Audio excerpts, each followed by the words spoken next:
Turner Ashby. Let's see. Turner Ashby was born in Fauquier County in 1828. Grandson to a veteran of the Revolutionary War, and his father was a colonel in the U.S. Army during the War of 1812. After he finished his education, he bought a bit of land right next to his father's, actually, and would probably continue to be a farmer and a merchant and probably dabble in politics if a little mishap in Harper's Ferry in 1859 hadn't occurred with John Brown's raid. So at that point, Turner Ashby decided to raise a company of cavalry to go see the John Brown trial and his subsequent hanging. Turner Ashby was also not an advocate of secession as a solution to the country's problems. In 1860, actually, he voted on a Union ticket for John Bell.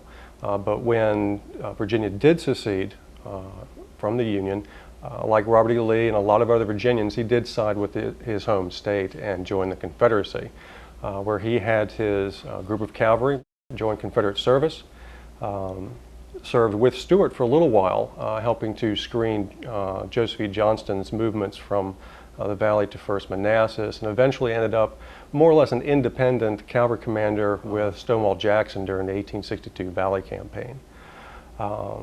Jackson, of course, never questioned Turner Ashby's courage or his dash as a cavalryman or his leadership, but he did wish perhaps that Turner Ashby was a little more forthcoming in working directly with Jackson, letting Jackson know where he was at any given time, for instance.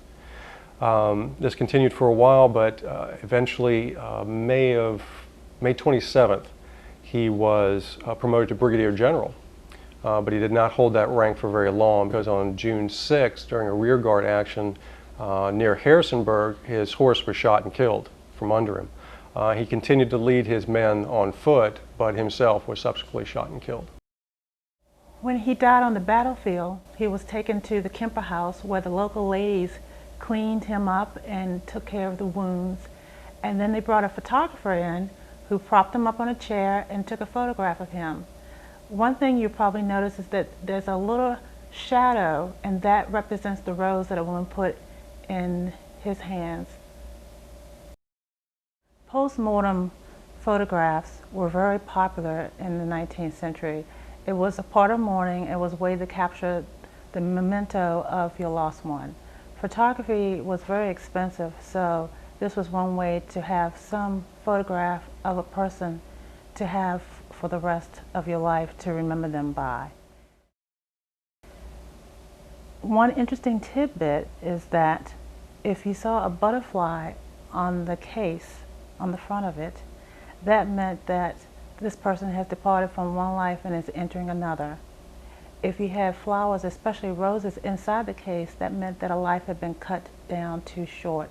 And usually those were found in ambrotypes and daguerreotypes of dead children or babies.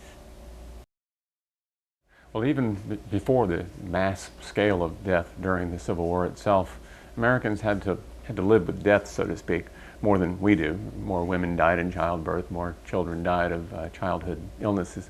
But this doesn't mean that they took death lightly. In fact, quite the opposite. They had elaborate rituals for mourning the dead. People wore mourning clothes and mourning jewelry for prescribed periods of time. And they also tried to get and keep memento mori, mementos of the dead, souvenirs really, which could be not only post-mortem photographs, but locks of hair, buttons from coats, articles of clothing, samples of letters and writing, and sometimes these were all fashioned into keepsake memorials. Ashby was memorialized and mourned in really, in general, the way lesser-known people were mourned and memorialized. Of course, there's the post-mortem photograph of him. People also cut locks of his hair and from his beard, and for that matter, even his horse wasn't safe. Souvenirs taken from the horse's mane and from his tail and fashioned into souvenirs. His family had to protect some of his belongings for fear that they were going to lose everything. Someone fashioned his horse's hair into a braid and sent it to his mother as a keepsake with sentiments of sympathy. One man later wrote, describing a ceremony marking his the dedication of a stone at the spot where he fell on the 3rd anniversary of his death, June 6, 1865. He was shown the greatest prize, a few hairs from his head and a breastpin made from his dead horse's bone with the name Ashby engraved, worn by little boys in their shirt collars. Every memento of him is held sacred, wrote one of his childhood friends. But unlike ordinary people, there were other things done for Ashby. Poetry was written, songs written for him. A week after his death, a poem to Ashby appeared in the Richmond Whig, for example. His image appeared in newspapers, including the Southern Illustrated News. And before the end of the war, there were paintings of the heroes of the Valley, which included Stonewall Jackson and Turner Ashby and Richard Ewell. Ashby's image, even during the war and the months and years after his death, was as the representation of chivalry itself. He was celebrated as a horseman, as a representation of the fine Virginia aristocratic tradition, even though he really wasn't himself an aristocrat. He was a very fine horseman. But he became a symbol. He was more not only for himself, in other words. He became a symbol for larger things about the nature of the Confederate cause, and specifically the nobility of Virginians in the Confederacy. We have a few personal artifacts that belong to Turner Ashby. We have one of his silver spurs. He was an excellent horseman. Everyone commented on how well and how graceful he was on horseback.